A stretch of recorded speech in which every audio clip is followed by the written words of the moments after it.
Living Hearts TV podcast. I welcome you everyone that is watching this show from everywhere. Before we begin this show today, I want to first of all ask you how are you doing, how is life, and also to ask you to subscribe to this channel and share, subscribe. The more we subscribe, the more these stories reach everywhere. Yeah, thank you very much. Now today we have an amazing episode with an amazing lady here. Yeah, it's not the first time she's here. She has been here before. Yeah, we did a very amazing episode and you guys loved it. Yeah, it was, I don't remember the name. Do you remember? She also doesn't remember anyway. Yeah, I don't know. She also introduced herself again. Though it's not his first time to be on the show. Are you welcome? You can introduce yourself. Thank you so again. Much. Thank you so much, Khaled. My name is Opankalibu Blessed. I'm a third-year law student, a youth leader, among so many other things, and I'm just so glad to be here. Thank you for having me. Yes. Thank you so much for also coming back. Sure. This show, how has been life? Life has been good. Yeah. I see. Yeah. And today, I wanted to share something that I found very important, especially in our generation, whereby now you see on this show there are very many ladies that really watch this show and would really want to basically know part of a story that can inspire them, life skills that can inspire them. That is why first of all I was very interested in this episode. Now as a woman, you tell us there are very many stages of life. I'm not a lady, of course, but in growth there are different things a woman faces, and they're very different from that of a man. And I would like us to start with, in your understanding, who is a woman? That's what I want us to understand. Who's a woman? Thank you so much. Of course, just as a disclaimer, a woman is that is born biologically female. Yeah.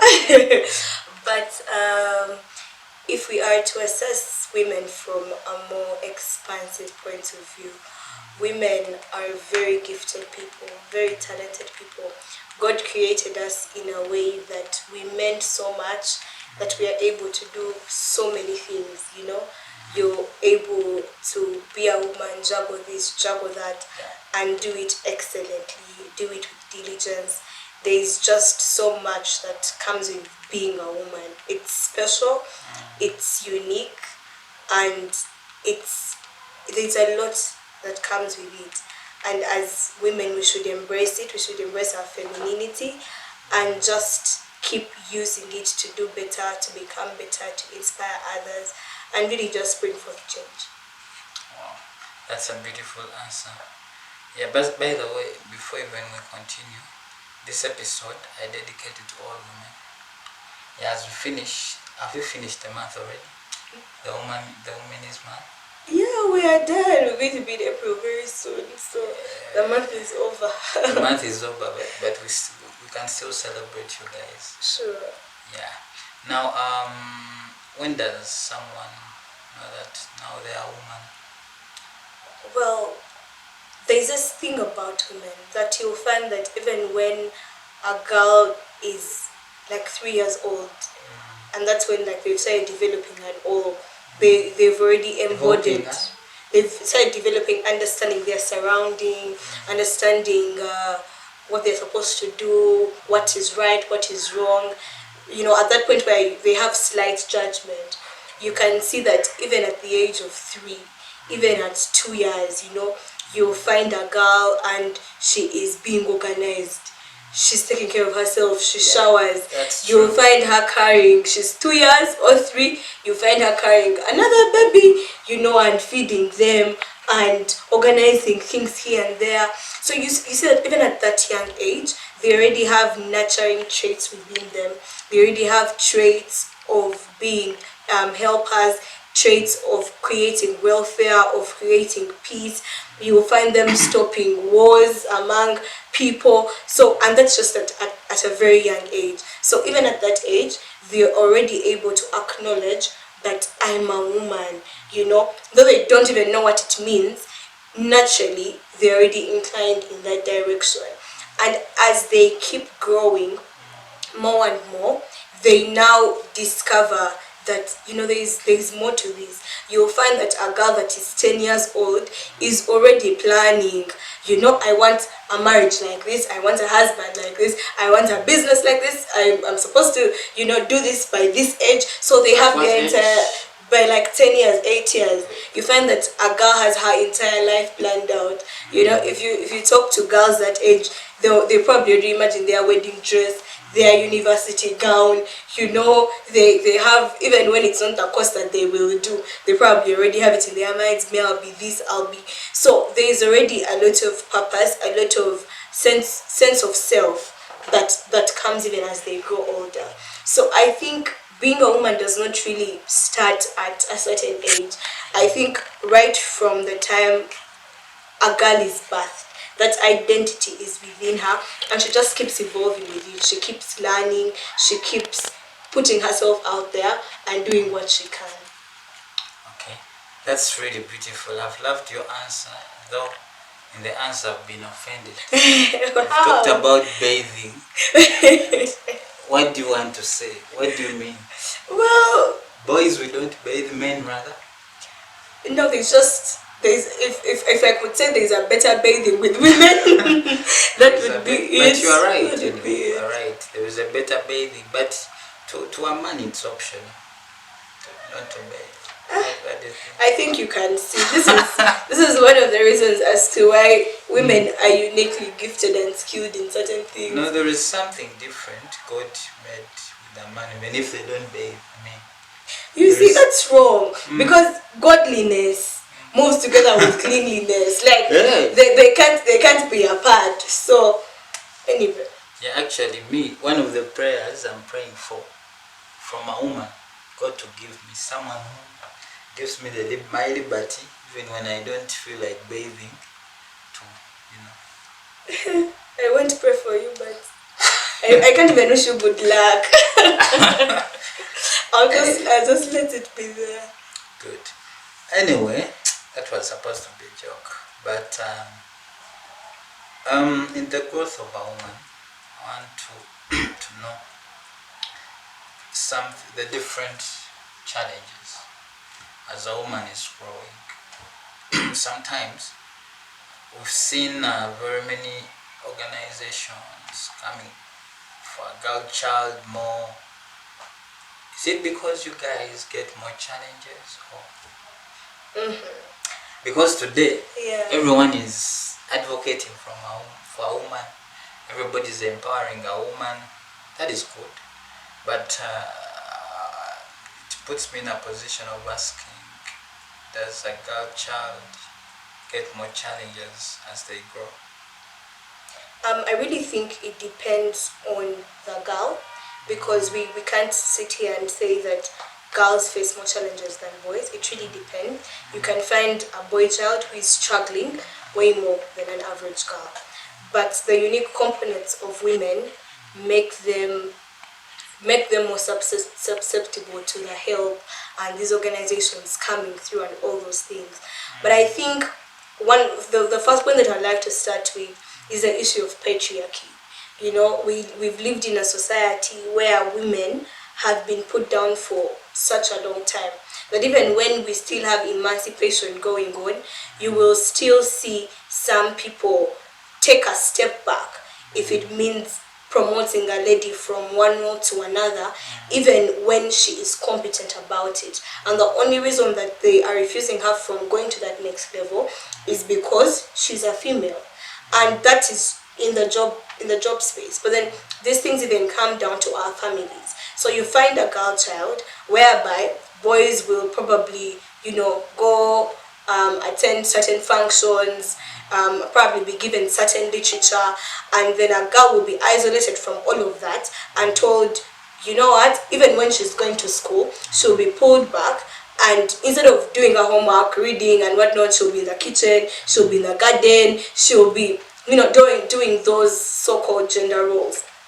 So that goes on for a long period of time, and then what that creates is a lady that has no sense of self, no purpose at all, living for everybody else apart from herself.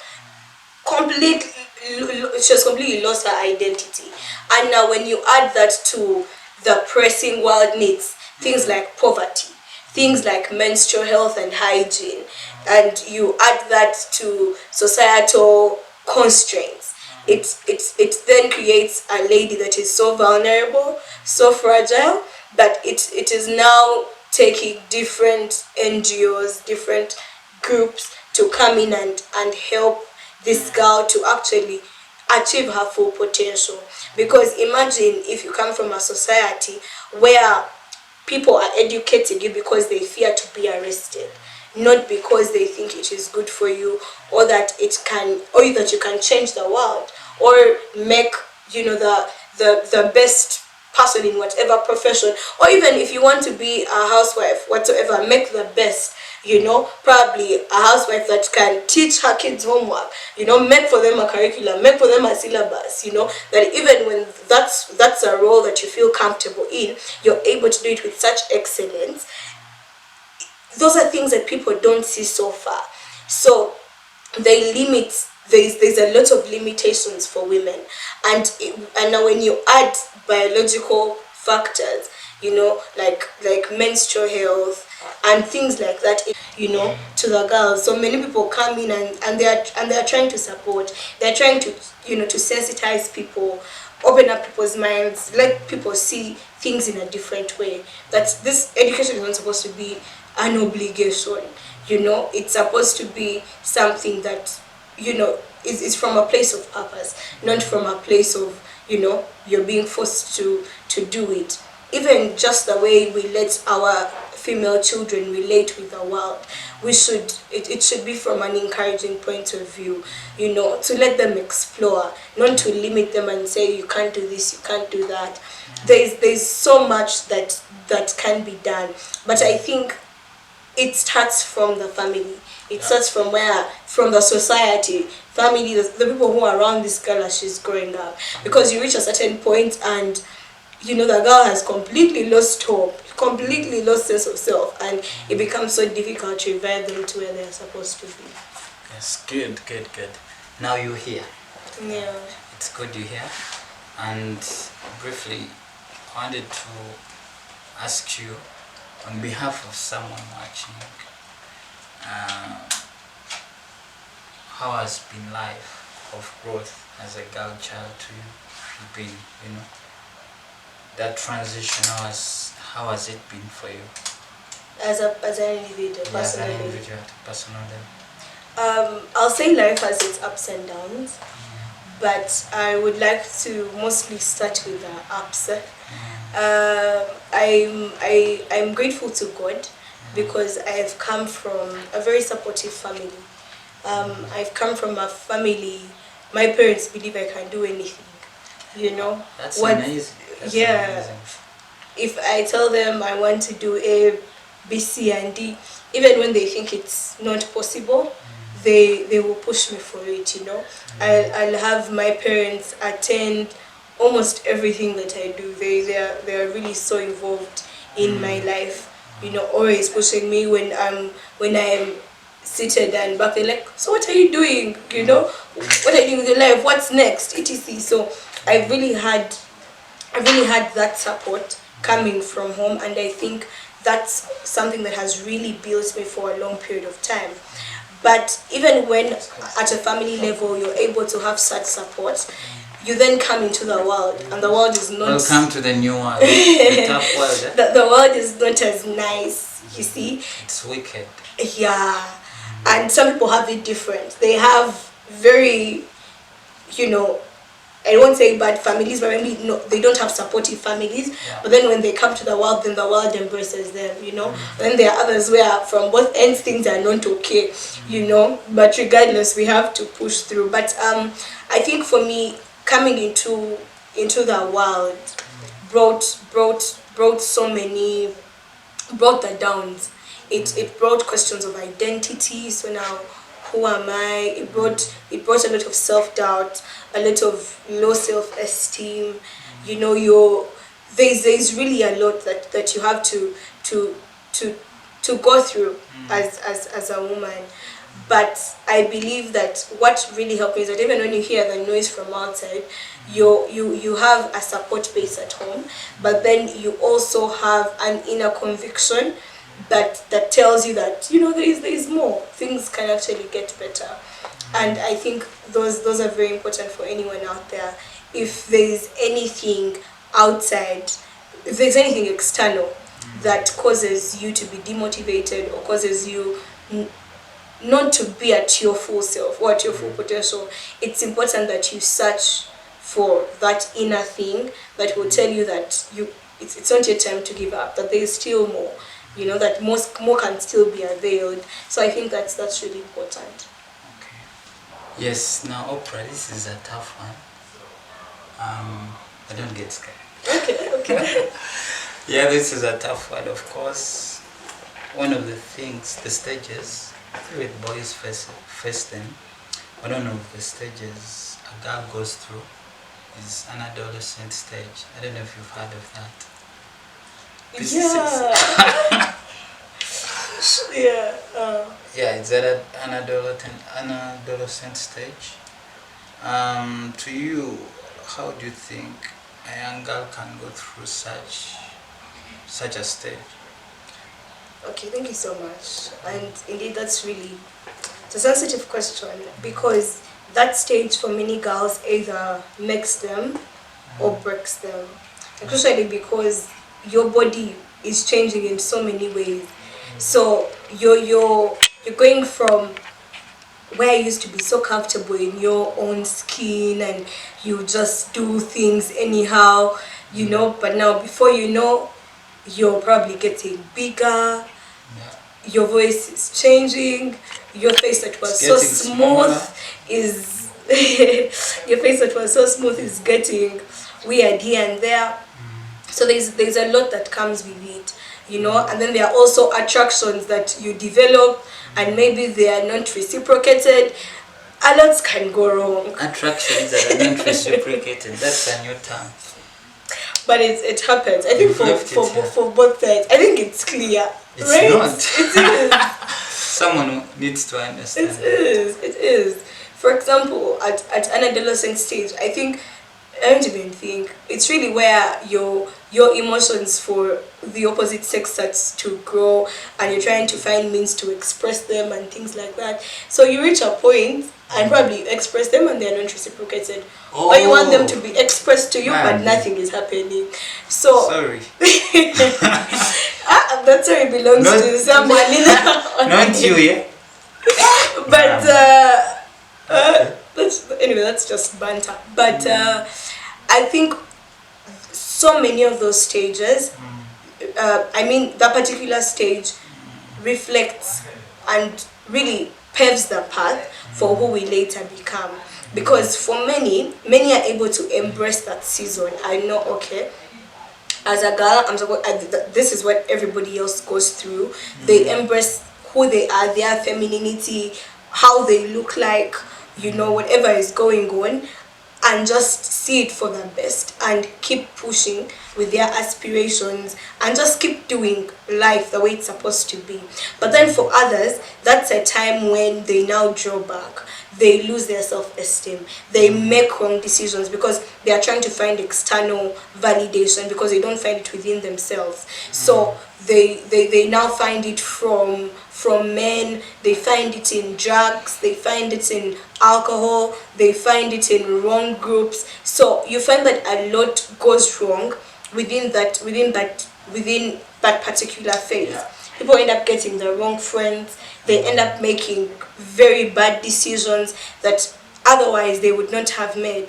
But I think that stems from a point of we've not normalized this, especially for women. It's a place, it's a season where so many are in hiding, no one wants to talk about it, there is no support system around. So Sex education. it's not really sex education, because I feel like those are things that they will teach in like P6. You know, it's better one topic, a whole topic in P6, one of my favorite classes. Wow. So, Good. but then it goes beyond what you're taught in the classroom. It's more of a support system that you have somebody who's going to work with you, who is going to see that, okay, Oprah, now you're walking while your head is down. At that stage. At that young stage, and they can tell that, you know what, you used to like to go out, but but now you're more isolated. What's the problem? Because if we are able to solve those small things, they don't follow us. You realize that if a person takes a bad cycle from that adolescent stage, there's a way it follows them, that even when they reach the youthful stage, which is now where we are, 17, 18, 19, 20s, somebody even goes to the 30s, they are still in that loop and cycle of wrong decisions, because there was nothing to break it earlier. So I think that time, it and for everyone who is watching, and you can be that person for somebody younger, it's so important. It's so important that we notice these things. You'll see news of kids committing suicide, of kids being depressed, but it's not even that they are lacking money, but it's because they don't like how their nose is. Probably their stomach is bigger and they want a waist, and it probably it's not to their tribal inclination, like. And so some of these things, so they don't appreciate themselves. Yes, okay. And sometimes it's even more than that, and at that point, if you're now dealing with internal issues, and you even have now external issues, probably your family is suffering poverty, or you're going through a family crisis, because at that stage when children become adolescents, now your parents think that you've grown, so they now start laying their burdens on you. You realize that most divorce rates in Uganda affect children when the children are much older, because parents think, okay, my child is grown, I can tell them that A, B, C, and D happened, me and your dada splitting up, So it takes a toll on this child, and they're already dealing with things internal. So those stages, any stage that leads you from one level to another, is so critical. It needs divine intervention, but it also needs a support system. Well, that's very good. That's a very good point, because basically at that stage, it's where the sensitivity that it carries, it's where very many decisions are made, and if they're bad, they can ruin the whole of your life, and if they're good, you can be somewhere. Now that drives me to another thing, you see, and now this topic, when you're talking about a woman, especially in a transition, on this show you're a bit raw. Now the question I have is about, at that sensitive stage, it's where we see men coming in. And at this, I want it to go a bit personal, whereby I need to understand at that stage, how did you handle men? Because this is when you're becoming more beautiful, as a beautiful girl who's growing.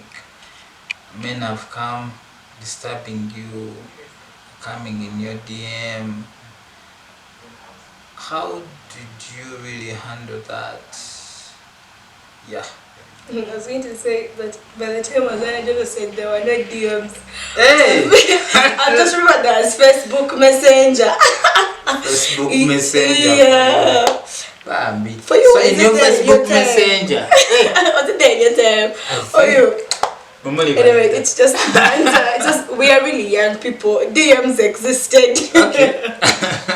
Anyway, so let me finish. Sure. At that age, you see, when you don't handle men well, and really ruin your life. You see, So, to you, how did you really handle that? I know there is some girl that I watch that really needs to know, that is in a pool of decisions, need to decide that how do I maneuver. This one is asking for my number, this one is promising me a car, this one is doing what?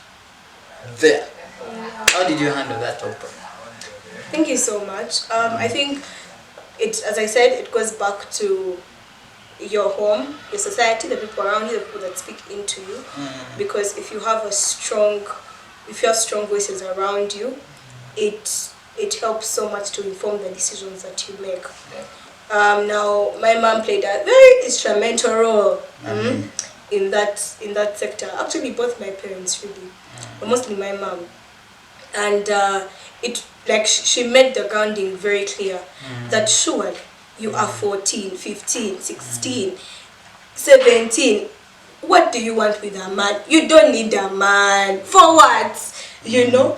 And there is really, I just feel like it's really so overrated. And when you're that young, because there is so much pressure, because you're seeing your friends doing things a certain way, your friend has been gifted something, shiny from a guy, and probably you don't have it, and probably you see a person, they're holding her hand, and you feel like you also need such comfort. There are so many things that come around that season that blur your vision, that blur you from seeing what consequences can come from that. And because your mind is so young, you're not able to make informed decisions. You're not able to even have the discipline to have a relationship. So you end up making so many mistakes.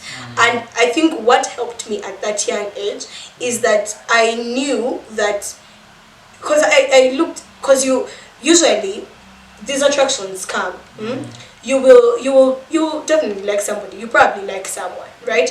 But you sit down and you think, so if I start dating this person, how will I benefit? Start listing. Probably they're going to give me a gift. Yes. Probably they're going to be money. You write money. Sure, you write sure. Then you write the other bullet. Probably I'm going to get comfort. But then you also now write. Because my mom would always tell me, Oprah, no one is just giving you things. And guys, no one is just giving you things. There is a cost. Do not be deceived. They will tell you that no, I don't want anything from you. But it's a conditioning. It's a gaslighting. You will give things, whatever things. Maybe it's not your body. It can be your money. Now, it can be your heart. For my 7 viewers, gaslighting is a big word. Guys. Okay, let's just call it condition. Directly tell you that this is what I want from you, but they will do certain things to you, and you will feel it automatic that you have to reciprocate. And sometimes because you don't have the discipline or the grounding at that young age, and even unfortunately even when people are older, by the way, they don't really have that discipline. So because a person has been doing so much for you, you're like, I owe them so much, they've been so kind to me, why not? And at that point you already have, at that point your, how do they call it, your hormones, your emotions are like all over the place. So you ideally cannot think. But it would be so good that before you, because that really helped me, before I took any decision, I would write down mentally or even on paper, depending on how serious it was, that okay, Oprah, if I get into this, how am I going to benefit? I write down what I'm going to benefit. I underline, leave it there. Then I come down, I bullet, and I'm like, okay, what consequences? The ones that are the bad ones, which are somehow, and if things go extremely bad, what can happen? So you have like two bad sides. You have the one of, oh, they may break up with me and I feel bad. Then you have the extremely bad of, I can end up with a kid and I'm just from home, So like you list, and then you ask yourself, one, is it worth it? Second, these things that I've listed above, can't I get them from elsewhere? Must I depend on a man to get a shoe? Can't I work to get a shoe? Can't I ask my parents to get a shoe? Better shoe? Can't I be without a shoe? Like, okay. Honestly, because you really look at what a shoe of 15k will cost you. Because you even put these things in monetary terms. That can surely, how much is it going to give you? Even if it gives you like 500k, because at that age I don't think you can get above. Even if you're to get above that money, it's important for you not to be blinded by the things that you see. Because I think also something else that helped me was that I knew I was really not so clear to me at that time, but I knew that there is something special about my life, that there is purpose about my life. So if anything was to come, if I did not work on myself, if I did not invest in my growth, if I did not invest in being a better person, I knew I would not get to where I wanted to be. But then I also knew that with something that is great, distractions are also many. When all of us are called to do big things, to do great things, so distractions will always be there. And most times I'm very cautious, I don't want to call it discernment, but usually when I see some distractions, whether they are men, whether they are, I'm able to tell I may be landing into something big anytime soon. So this may be a hindrance to where I'm supposed to go. And some of us, because we don't take that time to reflect. Reflection is so important, because if you just rush into something, you're going to crash at the end of the day. So it's important that you take your time, think about it. Is this really what you want? Is this what is going to lead you to where you want? And if you do a really good meditation, even if it's like 3 days, by the end of the 3 days, you'll be like, you know what? It's not worth it. And you'll have jumped an entire hurdle, you see? So I think what really helped me at that point was I was able, one, to reflect before taking any decision. I would really think through it, and I would end up with a conclusion of, there is more. These are pennies, I'm not going to drop my life for pennies. It's not worth it. But then also there was something inside of me which I talked about earlier, that find out what is that is within you. There is something great, there is something good that is on the inside of you, and if you make wrong decisions now, you're going to mess it up, right? So I knew that I was not so clear about it, but I was like, you know what, if I take this turn right now, things may not end well for me. So let me just stay on wrong course. turn, huh? Yeah. Wow. Okay. Yes, thank you very much. That's a beautiful answer. Now, I want to, lastly, as we conclude the show, I'd like us to talk of growth. As a young adult who's at campus, who needs money, who has a lot of, things to spend on, and really they don't know what to decide. What is the best way to make the right decisions in such a time? Thank you so much. I think I will just give 2 points. One is knowledge, the other is courage. As a young girl, you have to be knowledgeable on every single thing. As I mentioned earlier, each and every one of us has something special within the inside of us. Each of us has that one thing that will open doors for us. It's already within us. We just have to, find it, right? So if you're in a situation where you probably have to make a decision, you're probably transitioning, and you're looking for where to start, what to do, knowledge is so important. And that means things like carrying out research on what can I do. If your issue is money, surely, is money only from a boy's pocket? Where does the boy get it? For you, can't you get it? Right? So think through and research. We are in such a digital era. There are so many resources. There is so much. Even the fact that you're watching this video, it means that you're open to so many resources. You know, you can simply type on your YouTube, how can I make 10k per day, and you will see a number of things that will come up. So invest in yourself, invest in knowledge, you know, because when you know that certain things exist, you will not make certain bad decisions. Some of us go into the wrong choices because a man has promised to pay your school fees, your tuition, so you give in yourself, you make a wrong decision. Yet probably if you had researched and had knowledge about certain things, you would know that there is a scholarship for you somewhere. You would know that there's an opportunity you can tap into somewhere. They are always there at Ministry of Education. They lay them out, you know, regardless of the points you got, as long as you're eligible for a certificate. You know, there are so many opportunities out there, but because we lack knowledge, you know, we are not able to tap into them. And another thing is courage to actually do, because when you gain knowledge, it's not just enough to know something that I can do this. It's also important to be courageous and take the step to actually put into practice what you know. And that is very important, because when you're courageous, you're able to venture into it, you're able to take a risk, you know, not bad risks, investment risks. Talking about risks of investment, you know, so you're able to take on such a risk, which is very, very important and can take you to the next level. But also on top of that, because you are courageous, you're able to take off things that are going to distract you. You're able to tell that, okay, this friend is a distraction, going to this place is a distraction. And because you are courageous, you're able to let some of those things go.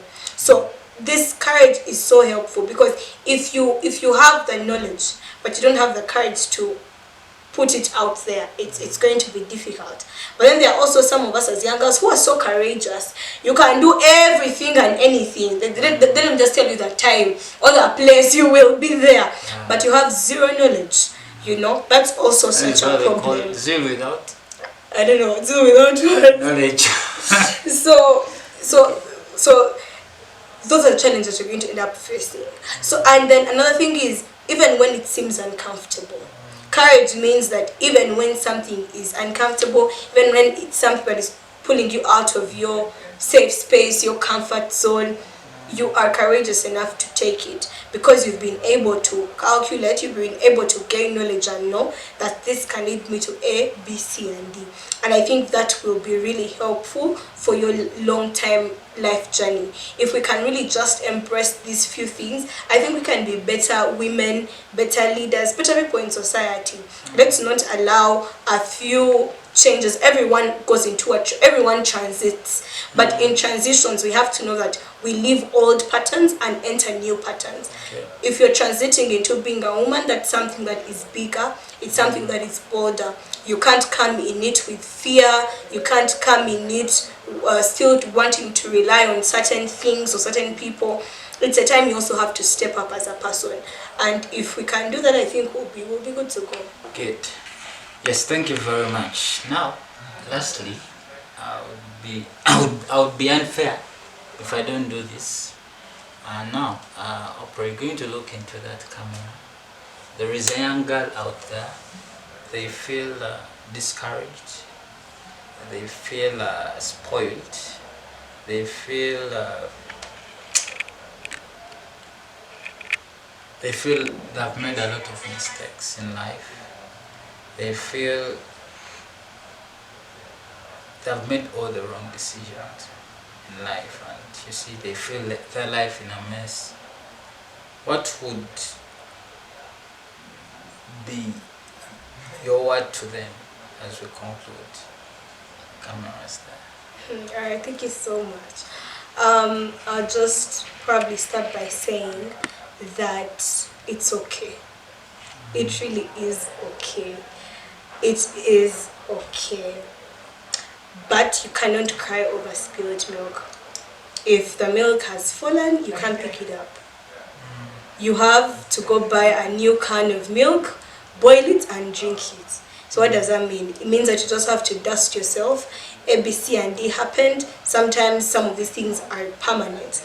And there is no level of crying that is going to solve it. But what can make the difference is if you're able to put the old away and channel into something new. There is always a way out. There is always a way you can become better.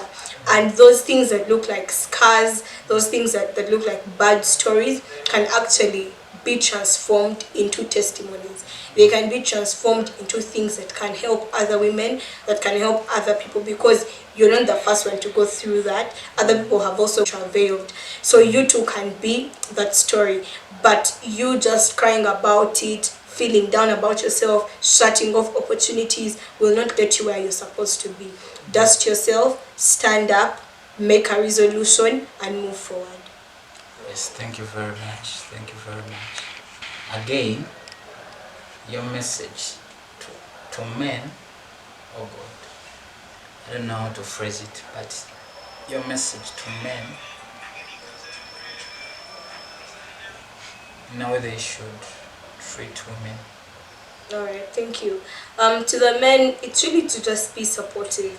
It's important that you support the women in your life, whether it's your partner, whether it's your sister, whether it's your friend. Support goes a long way. But then it's also important to cut off patriarchal behaviors, making women feel less of themselves, limiting their potential and what they can do because of their sex. Yeah. Support is very essential. And also letting them know that you're there for them. Yes, thank you very much, Oprah. Thank you for your time. We've Sure. come to the end of this show. Yes, it has been an amazing show. I believe you'll be edified and encouraged. For a person that has been feeling discouraged, more of a woman, you see. On this show, we love women, by the way. We love women so much because we need to see them grow and thrive. Yeah. Lastly, as I conclude the show, there is something I started recently on this show. You can partner with this show, by the way. I'll put the flyer down there, the way you can partner with this show. The reason why I brought the partnership program is because this show needs money, needs to be, to go on the next level. Yes, if really interested in the things we do, most especially, you can partner with this show. You can partner with this show. I'll show you. The details will be given down there as at the end of the show. You can partner with us. You can support the show. Yes, I believe we can do this together. Yes, thank you very much. Until next time, thank you.